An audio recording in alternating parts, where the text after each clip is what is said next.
Radio city podcast कथा कट्टा RJ Chaitrali सोबत.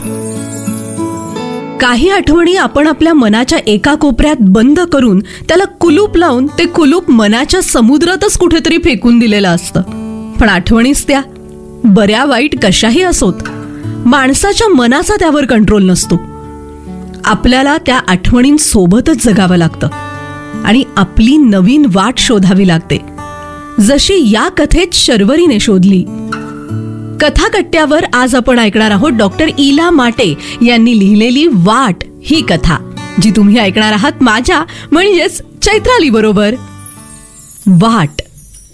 शर्वरी तिच्या गाडी ड्रायव्हर बरोबर ऑफिसला निघाली. नेहमीची वाट. छोटा रस्ता, मृत्युंजयेश्वर मंदिर, मग भेळवाल्याचा ठेला, मग स्मारकाची बाग, मग मॉडेल स्कूल, मग शिवाजी पुतळा आणि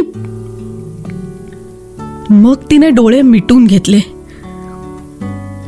रोरावणारा ट्रक आपल्या अंगावर येतोय असा तिला भास झाला आणि तिने कानावर हात ठेवले.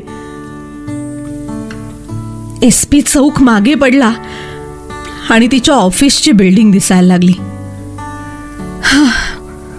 तिने एक सुटकेचा श्वास टाकला.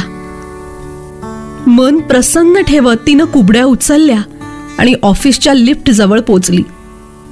दिवस अगदी छान गेला.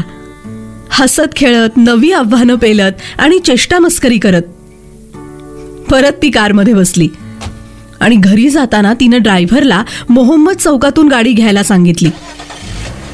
वाट बदलली.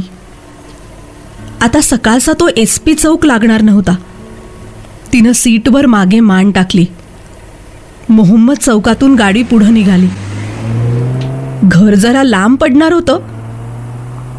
चिमणू वाट पाहत असेल. अजून त्याला भेटायला 10-20 मिनिटं उशीर होणार. वाट बदलली होती, पण सकाळची वाट आठवत तर होतीच. कधीच न विसरता येणारी ती वाट आणि रोज रोज प्राणांतिक वेदना देणारी ती वाट. ती गाडीतून उतरली. चिमणू गॅलरीत दिसला. तिनं कुबड्यांचा वेग वाढवला आणि ती लिफ्ट जवळ पोहोचली. सवयीचा पायाखालचा रस्ता. मग तिनं तिच्या सवयीच्या घरात अगदी सराईतपणे सगळी कामं केली. जरा निवांत टेकून बसली. पण मनात आलंच, ती घटना आणि ती वाट पाठ सोडतच नाहीत. पुन्हा पुन्हा नजरेसमोर तो SP चौक येत राहतो. पुन्हा पुन्हा ट्रक रोरावत येण्याचे आवाज कानात घुमत राहतात. छिन्न विछिन्न झालेला माझा पाय आणि आल्या वेगाने निघून गेलेला ट्रक. करणारा करून गेला. त्याच्यासाठी ती घटना संपली, ती वाट संपली. त्याने मागे वळून सुद्धा पाहिलं नाही. पण माझ्यासाठी मात्र तीच ती वाट परत परत येत राहते. वाट वाकडी करून रस्ता बदलून यावंसं वाटतं घरात.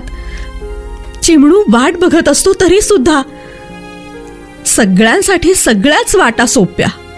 माझ्यासाठी मात्र आयुष्यातला प्रत्येक क्षण, प्रत्येक वाट बिकटच. त्या ट्रकवाल्याच्या गावी तरी आहे काही गोष्ट. शर्वरी मनातल्या मनात सरफडत राहिली. मृत्युंजयेश्वर मंदिरानंतरचा रस्ता मनातल्या मनात जणू पुन्हा पुन्हा घोळत राहतो. तेवढ्यात चिमणू आला.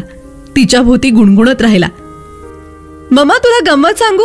आज माझी शाळेची व्हॅन आहे की नाही, ती मृत्युंजयेश्वराच्या मंदिरावरून आली. काय? मृत्युंजयेश्वर मंदिर, भेळवाला, स्मारकाची बाग, मॉडेल स्कूल, शिवाजी पुतळा, सगळ्या ठळक जागा तिच्या डोळ्यासमोरून घराघरा फिरल्या आणि ती किंचाळलीच. का आणली व्हॅन काकांनी तिकडून? का? चिमणू गडबडला.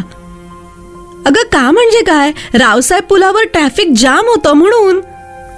शर्वरीने चिमणूला जवळ ओढलं. त्याचं सगळं अंगच आचपत राहिली. तिच्या डोळ्यांना धारा लागल्या होत्या. चिमणू मात्र तिला सांगत होता, अगं पण मम्मा, मी तुला हेच सांगत होतो, रावसाहेब पुलापेक्षा ही वाट मस्त होती ग. अगं, स्मारकाची बाग लागते वाटेत आणि भेळवाल्याजवळ फुगेवाला पण होता. मम्मा, त्याच्याकडे हेलियमचे सुद्धा फुगे होते बर का. हेलियमचे फुगे आकाशात उडतात मम्मा. आज मिसने सांगितलं. आणि मृत्युंजयेश्वरच्या मंदिराच्या बाहेर एक पर्पल कलरच्या मस्त फुलांचं झाड आहे.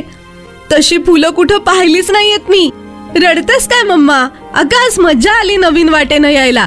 रोज तेच तेच काय पाहायचं ग?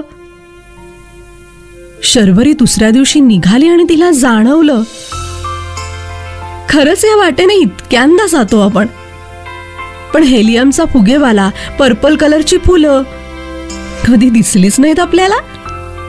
हा विचार करताना SP चौक निघून गेला कळलंच नाही. शर्वरी मात्र ही नवे पण लेऊन आलेली रोजचीच वाट फील करत राहिली. Just feel. कथाकट्ट्यावर आता आपण ऐकत होतात डॉक्टर इला माटे यांनी लिहिलेली वाट ही कथा. आणि तुम्ही ही कथा ऐकलीत माझ्या म्हणजेच चैत्राली बरोबर. रेडिओ सिटी पॉडकास्ट कथा कट्टा RJ चैत्राली सोबत.